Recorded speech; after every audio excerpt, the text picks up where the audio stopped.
to invest. Can you walk us through like what that means, that you've reached your limit, and how that kind of played out? Right. So I have this lender that I worked for many years, and pretty much my debt to income ratio is like 49% once you start getting all the loans and everything included. And anytime I want to get a loan, it's like 25% down. And I remember this last loan that I had was I bought a fourplex in San Bernardino, and I had a credit card for like $1,500, and in order for me to close this loan, I needed to pay off that credit card. So as of right now, that's how it feels. I'm gonna start venturing off, finding other lenders, but you know, when it gets to that point, I mean, I definitely need to increase my income. Do they take into account the income coming in from your properties or no? Yeah, they do. So it varies by lender. That's what I'm noticing right now. So I'm calling, and I found other lenders that my debt to income wasn't as high, but I'm still struggling as far as you know, the previous lender that I had, he was on point. You know, he would see anything that was along the way, like any bumps along the way, and he would let me know ahead of time, fix this, fix that, fix that. And I'm with another lender right now, and we're already like 2 months in, and then he's seeing the bumps, and I'm just like, like, you know, like, yeah, this should have been mentioned. But then again, he looked like he seemed like we were able to close it, but you know, we're still in the process. We'll see if we can still close it. But I'm just doing a bunch of refinances right now, and you know, are you taking money out as well, or just lowering your? Yeah, no, I'm right now just taking out money. I definitely want to sit on it. So I have a condo that's paid off over, and I wanted to take some money out and then just sit on it. I was gonna do a 1031 on it, Mm-hmm. but I figured, I was like, you know what, the everything's so sky high. I was like, let me just take some money out, sit on it, and find that right property, you know, and then invest in it. You know what I heard in a podcast, I think they called it a reversed 1031, where it's almost like you identify the property that you're going to buy first, get that under contract contingent on you selling the property that you're planning on selling.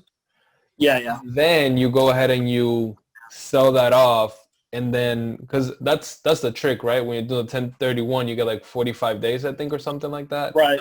To be able to find the property that you're going to buy next. And if you don't, then, you know, you're going to be liable for those taxes. Right. Yeah, that's definitely what I've done before in the past. I've done a few 1031s, but sometimes what that is that I found is that sometimes when you find a deal, the agents want to take easy transaction.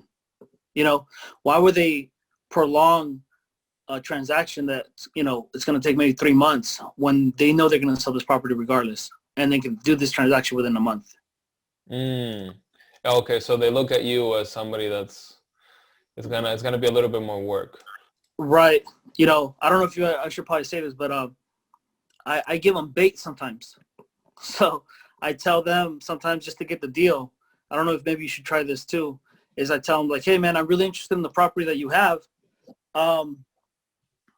But here's the deal, it's going to be contingent to me selling the property, but you're going to be representing me in the property that you have listed, and you be my listing agent on the 1031. So you're going to handle the whole transaction. You're going to get your full commission over here, whatever commission you're going to get over here with my property, and it's a double dip. Are you interested? And usually they work with me. No, that's a good strategy. I like that. To be honest, I haven't sold any properties or done any 1031s. What's that process like? Do you mind sharing, kind of like, when it comes to the paperwork and things like that? Is it very difficult to get all that done, or no? No, you know, I use the First American, and they're very, if you use anybody, just use somebody that's been in the business for a while, you know. They're very on point, you know. Never had any issues. They're contacting you every step of the way. I guess the worst part about the whole thing is kind of like closing the deal, you know. So it's like multiple steps to it, you know. It's so easy just to be able to, hey, I want that property, and then I got the money in the bank and the whole transaction. But when you're like someone buying the other property and then they drop out and then just prolonging everything, you know, it's just, that's the stressful part, you know. Yeah. Yeah, for us, the property that we just purchased not too long ago, it was direct seller to buyer, so it was Okay. a private deal, and that was the first time that we had ever done something like that. And I'll tell you, I think that it's a little bit more scary at the beginning before you kind of actually go through the process, because after we went through it, like, it really wasn't that big of a deal. I mean, you get a good lawyer that can draft up the paperwork. Right. You're pretty much set at that point. But I was like, my wife and I were just kind of like overthinking, well, what does this mean? You know, the realtor typically does a bunch of stuff, but it really Right. wasn't that complicated. Yeah, you know, it's gonna be always nervous the first time around. So you're Yeah. just overthinking everything, but in reality, the transactions, it's already written. You know, it's self-explanatory. You know, but it's definitely nerve-wracking. You know, it's kind of like buying your first house. You know, it's nerve-wracking. You know. Yeah, it's definitely interesting when you buy your first property, for sure.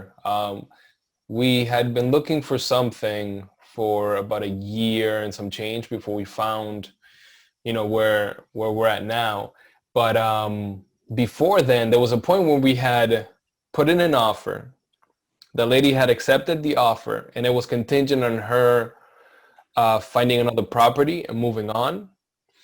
But Mhm. even after the property got accepted, like, it almost like hit me like, oh man, like, we're about to move forward with this property, and I'm like getting nervous a little bit. I'm calling up people and like, yo, like, this is what I did. What do you think? Like, trying to like reassure myself about it. Right. Right. Yeah. Yeah. But after, I mean, she ended up backing out because she couldn't find anything in her price range. So we lost that deal.